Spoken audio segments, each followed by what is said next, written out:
नमस्ते ट्रेडर्स, आप सबका स्वागत है after hours with berries. Bank Nifty आज काफी साइडवेज था। ये जो कल मैंने ट्रेंड लाइन ड्रॉ की थी और एक जो रेजिस्टेंस था वो अभी भी होल्ड है, और यही रेंज में बोल सकते हैं बैंक निफ्टी अभी भी ट्रेड हो रहा है। ये ट्रायंगल अभी most likely to be broken above है। तो मेरा अभी ये बैंक निफ्टी में मेरा सेटअप ऐसा रहेगा कि I will by about this level. और ये अच्छा खासा सप्लाईज होने हैं। अगर आप देख सकते हो ड्रॉप बेस्ड ड्रॉप है, और ये निफ्टी का एटीएच भी है। तो यहाँ पे अगर वीकली में अगर आप देखोगे तो एक इन्वर्टेड हैमर है which will act as a supply, है ना। तो first target would be of 43,880 and the trade only will be initiated once ये ये लेवल के ऊपर विच इज 43,492 या 43,500 के ऊपर क्लोज होना चालू हुए तो मैं यहाँ से लॉन्ग करूंगा। टारगेट छोटा है, पर क्योंकि सप्लाई यहाँ पे है तो we will have to be mindful about not keeping a target of ATH. ये सप्लाई के इधर तो मैं मोस्टली शॉर्ट, मतलब एक छोटा इंटरडे शॉर्ट देखूंगा, पर ये अभी के लिए शॉर्ट का कुछ ये रखना नहीं। पर हाँ, ये सप्लाई तक का टारगेट जरूर लेंगे हम लोग अगर once we start closing about 43,500, है ना। और नीचे की तरफ मैंने अभी भी बोला है कि अभी ये लेवल तो ठीक है, मैं निकाल देता हूँ, ये मैंने आज इंट्राडे लेवल था। नीचे की तरफ once we start closing below this, मतलब मेन तो स्विंग, अभी ये स्विंग लो ये इंपॉर्टेंट है, ये एक इंपॉर्टेंट है। पर ये जो एक जोन है 43,000 का, क्योंकि इधर साइकोलॉजिकल लेवल है, यहाँ से नीचे क्लोज होना चालू होता है तो एक थोड़ा ट्रेंड चेंज का सिनेरियो बन सकता है। उसके पहले ट्रेंड लाइन के नीचे भी आना पड़ेगा। तो एक एक डबल कंफर्मेशन सेटअप तभी बनेगा जब ये ट्रेंड लाइन के नीचे क्लोज हो और 43,000 के नीचे। फिर मैं थोड़ा बायस मेरा चेंज कर सकता हूँ टुवर्ड्स बेरिशनेस। अगर आप देखो एक थोड़ा और एक मैंने रियलाइज किया, ये दो रेंजेस है ना। ये दो रेंजेस अभी काउंटर एक्ट कर रहे हैं एक दूसरे को। एक पहले ये एक ड्रॉप बड़ी बेस बड़ा ड्रॉप, अभी ऐसा ही होता है, एक रेंज को ऑब्जर्व करने के लिए भी एक रेंज ही ऑब्जर्व कर पाती है, इसलिए यहाँ पे भी एक रेंज बनी है, ऑब्जर्व हो रही है, पर अभी अभी तक यहाँ के ऊपर निकला नहीं है। इसलिए मैं fully committed नहीं हो to for bullish, but still the trend, because Fibonacci ने 0.618 के ऊपर ट्रेड हो रहे हैं हम, इसलिए हम हमारा बायस बुलिशनेस है, और ये लेवल के ऊपर हम लॉन्ग करेंगे। नहीं तो ये ट्रेंड लाइन के नीचे क्लोज होने के बाद अगर 43,000 के नीचे क्लोज होता है तो हम शॉर्ट करेंगे। अभी निफ्टी के लिए, निफ्टी मैंने कल इधर मेरे लेवल्स मार्क थे। निफ्टी मैंने सिंपल सा बोला था कि 18,270 के ऊपर जब तक नहीं जाता मैं लॉन्ग नहीं करूंगा, और आज भी वो मैनेज नहीं किया। ये भी ये ट्रेंड लाइन होल्ड कर रहा है, तो यहाँ पे वही कल का ही सेटअप अभी भी वैलिड है, जो है 18,270 के ऊपर अगर मार्केट निकलता है निफ्टी तो हम ये लेवल देख सकते हैं विच इज 18,430। नीचे की तरफ अगेन ये दो स्विंग लोज है इंपॉर्टेंट। तो अगर ये सेम, मतलब बैंक निफ्टी निफ्टी में सेम सेटअप बन रहा है वैसे, तो ये लेवल्स है। अगर एक बार मैं वापस दोहरा देता हूँ, इधर 18,270 के ऊपर लॉन्ग, और आप यहाँ पे 18,000 साइकोलॉजिकल लेवल, वहां पे 43,000, यहाँ पे 18,000। तो ये दो लेवल्स याद रखना है अपना, जो जहाँ पे पिवोट हो सकता है। अभी मूविंग ऑन टू स्टॉक्स, मेरे पास एचडीएफसी लाइफ थोड़ा एक थोड़ा बड़ा व्यू वाला ट्रेड है। क्योंकि बहुत बहुत दिनों से अगर आप देखो ये बहुत, कभी 2000 फरवरी 22, एक साल हो गया, एक साल ये रेंज तोड़ा नहीं है। अगर मैंने यहाँ पे फिबोनाची भी ड्रॉ करके रखे, 0.618 होल्ड कर रहा है। तो और ये अच्छा एक एक अच्छा पैटर्न है, यहाँ से एक वीसीपी बनता हुआ भी दिख सकता है, क्योंकि ये स्विंग ये यहाँ पे वापस नीचे नहीं आया, तो ये होल्ड किया, तो एक एक एक अग्रेसिव लॉन्ग अभी भी बना सकते हैं, और जो aggressive long with stop loss below 560 रख सकते हैं। और जो कंफर्मेशन के लिए जो मैं भी वेट करूंगा वो रहेगा कि इसके ऊपर जो है 617 या 620, यहाँ पे सप्लाई भी है, ये देखो अगर आपको दिख रहा है ये सप्लाई है, ठीक है। तो इसके ऊपर क्लोज होने दीजिए, मैं ये निकालता हूँ, ठीक है। ये और क्लियर रहेगा ऐसा, ठीक है।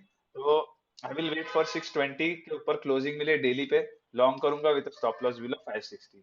ये ट्रेड है मेरा एचडीएफसी लाइफ के लिए। और हम आसान से, मतलब अगर हम ये इतना बड़ा टाइम फ्रेम का ट्रेड ले रहे तो मैं 700 के आसपास तक का तो टारगेट रखूंगा ही रखूंगा, ठीक है। ये और कुछ है गंदा?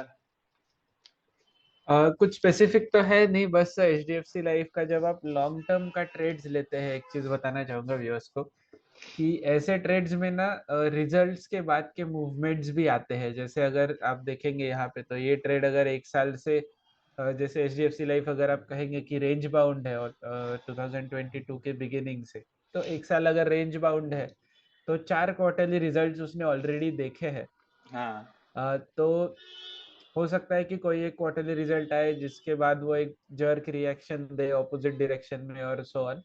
तो इसमें एक चीज आपको ये ट्रेड स्ट्रक्चर वो तरह से करना होगा कि either you only follow the price and you keep trailing your stops, और यू सी द रिजल्ट्स कि रिजल्ट्स अगर कंटिन्यूअसली पॉजिटिव आ रहे हैं तो आप वो स्टॉक को होल्ड करते हुए जाएंगे। वो आपका ट्रेडिंग स्टाइल कैसा है उसके ऊपर है। हमारे लिए तो खैर ये क्लियर एक breakout retest kind of trade होगा जो क्षितिज ने बोला था। हाँ अगर वो हम वो सेटअप फॉलो करेंगे इसमें, अगर वैसा सेटअप बनता है समथिंग लाइक दिस। तो नो डाउट 620 पे लॉन्ग है।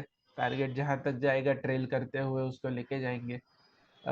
ये अगर आप कोई वैल्यू इन्वेस्टिंग वाला ब्लॉग वॉग पढ़ेंगे तो आपको ये सब जगह बताया जाएगा कि इंडिया की जो इंश्योरेंस की कंपनीज है ना वो बहुत ओवर वैल्यूड है। जैसे एचडीएफसी लाइफ का भी अगर पीई आप देखेंगे तो 100 के आसपास है। अभी दो टाइप के फंडामेंटल इन्वेस्टर्स है। एक कहते हैं कि जो हाई पी स्टॉक्स लो उसमें मोमेंटम रहता है, ग्रोथ स्टॉक्स रहते हैं। और बेन ग्राम वॉरेन बफे टाइप के इन्वेस्टर्स रहते हैं जो कहते हैं कि इतना हाई पी मतलब आप अगले 100 साल तक भी पैसा नहीं बनेंगे। सो आप जैसे और इंटरनेट पे सर्च करेंगे आपको कॉन्फ्लिक्टिंग व्यूज मिलेंगे। तो आप एक बार एंटर होने के बाद ये सब चीजें पढ़ना बंद करिए, तभी आपका ट्रेड पे कन्विक्शन रखना आपके लिए इजी होगा। बराबर। अदरवाइज हर दिन, क्योंकि हर किसी को अपना मीडिया हाउस चलाना है तो हर न्यूज, हर ब्लॉग, हर यूट्यूब चैनल एक ओपिनियन देगा। उनका ओपिनियन उनके लिए सही होगा, आपके लिए शायद सही ना हो, आपके अगेंस्ट हो जाए, आपके व्यू के अगेंस्ट और आपका कन्विक्शन हिले। हमारे मामले में ये पहले बहुत बार हुआ है, बहुत ज्यादा बार हुआ है। इनफैक्ट पीएसयू स्टॉक्स का इतना विलिफिकेशन न्यूज में होता है कि कई सारे अच्छे टेक्निकल सेटअप पीएसयू स्टॉक्स के हम लोग ने एक्चुअली नहीं लिए हैं। एक तो एग्जांपल अभी रिसेंटली हमने देखा, क्षितिज पीएफसी का चार्ट देखे ये लो। या? तो जो 104 का जो जोन है ना वो मार्क किया हुआ था। और जहां तक मुझे याद है क्षितिज और हम मेरी बात भी हुई थी तभी कि क्या हम ये ले या ना ले, और तभी मैंने कहा था कि ये तो पीएसयू स्टॉक है, बहुत ज्यादा ऊपर जाएगा हाँ नहीं। हाँ और अभी ये 56% ऊपर है तो वेल हाइंडसाइट हाँ 2020। यस। और ये सेटअप भी था यहाँ यहाँ पर, अगर देखो ये हम ऐसे ही नहीं जोन, ये डिमांड जोन था। यहाँ से बुलिश ये भी आया था, क्या बोलते हैं इसको आप बुलिश एंगल्फिंग बोल सकते हो। अगर आप देख रहे हो ये कंप्लीटली इसको एंगल्फ किया है ना, तो this is a very good setup. ये रिवर्सल सेटअप्स होते हैं अगर आप जानना है, मतलब इसलिए इसको आई थिंक पियर्सिंग भी बोलते हैं, पर मेरे लिए बुलिशिंग एंगल्फिंग ही है।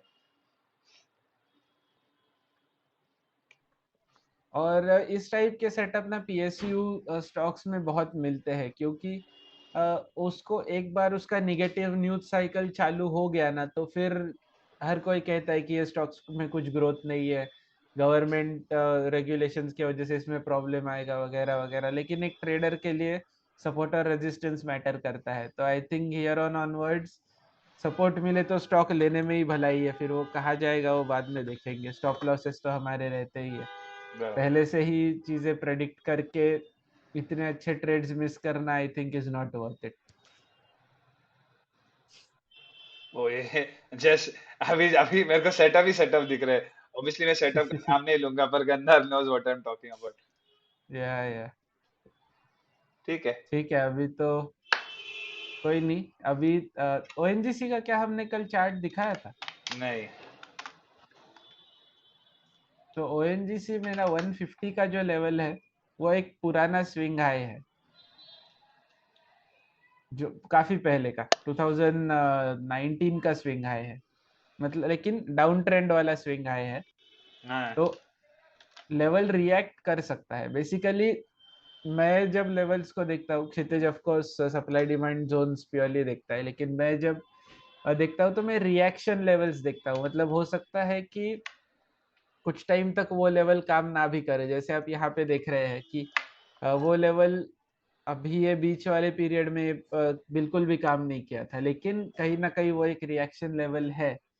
ऐसा मतलब इवन पुराने टेक्नीशियंस भी कहते हैं कि लेवल एक बार ब्रेक हो जाए तो फिर उसको कंसिडर नहीं करना चाहिए, लेकिन still I like to see yes, even the old levels, क्योंकि पहले भी मैंने देखे हैं वो काम करते हुए, और जितना रिस्क मैं लेता हूँ वो हिसाब से मैंने अगर कुछ इम्परफेक्ट सेटअप्स भी लिए तो I think it won't be a big dent on my P&L।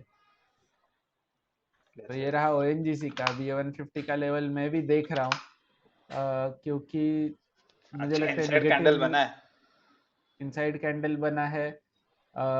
कुछ विंडफॉल टैक्सेस का भी न्यूज आया था, लेकिन स्टॉक ने बराबर। कुछ उस पर रिएक्ट नहीं किया है, which is a good thing. ये होता है ना गवर्नमेंट स्टॉक्स में, ऐसे बीटन डाउन स्टॉक्स में सब निगेटिव न्यूज ऑलरेडी फैक्टर्ड रहता है कि गवर्नमेंट एक्स्ट्रा डिविडेंड लेगा, गवर्नमेंट कुछ तो रेगुलेशन लाएगा, गवर्नमेंट विंडफॉल टैक्स लगाएगा, या स्ट्राइक्स होंगे, एम्प्लॉयज वेज बढ़ाने की बात करेंगे, प्राइवेटाइजेशन फेल हो जाएगा, सब सब जितना आप निगेटिव चीजें सोच सकते हैं ना, उसमें से बहुत सारी चीजें ये स्टॉक में पहले से फैक्टर्ड इन रहती है। तो इन अ वे ये भी Ben Graham Warren Buffett style का bottom fishing kind of stock होता है, वैल्यू ट्रैप भी हो सकता है, वो तो टाइम बताएगा। खैर, ये रहा ONGC का।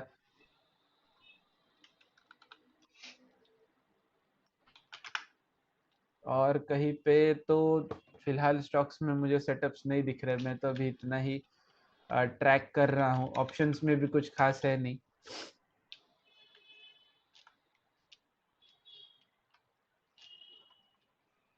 आज विप्रो अप था। कल दिया हम्म। था ना विप्रो, इसलिए। यस, वो double bottom pattern I think Wipro में काम करेगा, और क्योंकि अगेन सेम थिंग, सब सब आईटी स्टॉक्स में विप्रो मेरे ख्याल से सबसे ज्यादा बीटन डाउन यही है। हाँ, has to perform yes. Now. Yes, it's a Wipro का वेरी गुड सेटअप यार। सी मंथली तो हम्म। मतलब बहुत सही लग रहा है, अभी ये राउंडिंग बॉटम बन रहा। हम्म। इसका और इसके तीन विप्रो का महीने का भी फ्यूचर्स ले लेता हूँ मैं, देख लेते क्या होएगा। 3 महीने के फ्यूचर्स में लिक्विडिटी नहीं होता। नहीं, हाँ वो तो है। तो विप्रो का बेसिकली इतना बीटन डाउन है क्योंकि उसमें कुछ ग्रोथ नहीं है, एम्प्लॉय रिटेंशन मैट्रिक्स बहुत अच्छे नहीं है, क्लाइंट कंसंट्रेशन का कंसर्न है, क्या कहते हैं उसको, अ, आगे के जनरेशन कैसे टेक ओवर करेंगे बिजनेसेस को, सक्सेशन कैसे होगा उसका कंसर्न है। सब ओके। कुछ है, निगेटिव न्यूज है इसके लिए। बाकी आईटी स्टॉक्स के कंपैरिजन में विप्रो अंडर परफॉर्म कर रहा है, लेकिन सॉलिड बैलेंस शीट है, डिविडेंड्स है, कैश फ्लोज है, सब कुछ है, तो आई थिंक इतना ज्यादा तो मैं तो कंसिडर कर रहा हूँ अक्यूमुलेट करने का, थोड़ा मैं बहुत तो कर चुका हूँ और थोड़ा करने की सोच रहा हूँ। मैं भी लूंगा। मैं भी लूंगा। कल लूंगा मैं। हम्म।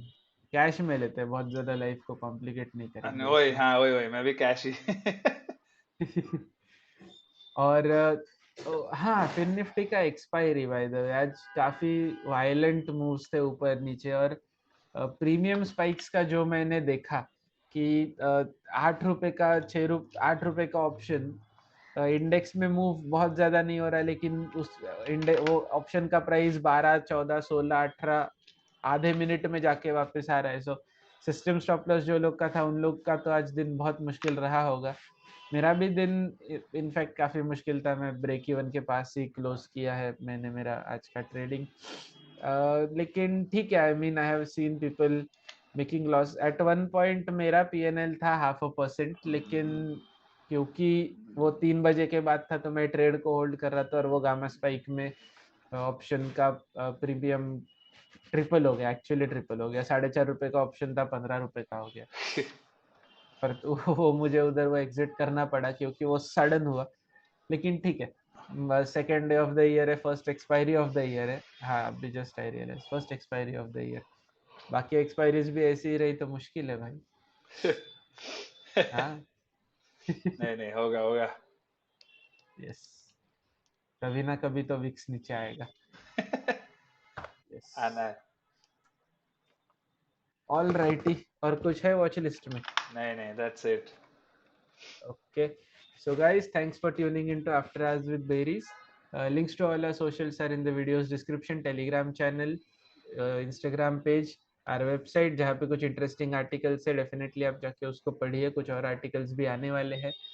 ये चैनल को सब्सक्राइब करिए, ये वीडियो को शेयर करिए आपके दोस्त और फैमिली मेंबर्स के साथ जिनको स्टॉक मार्केट में इंटरेस्ट हो। और हाँ, ये चैनल को सब्सक्राइब करना ना भूलिए, ताकि जब भी हम कोई वीडियो अपलोड करें तो आपको नोटिफिकेशन मिल जाए। Thank you.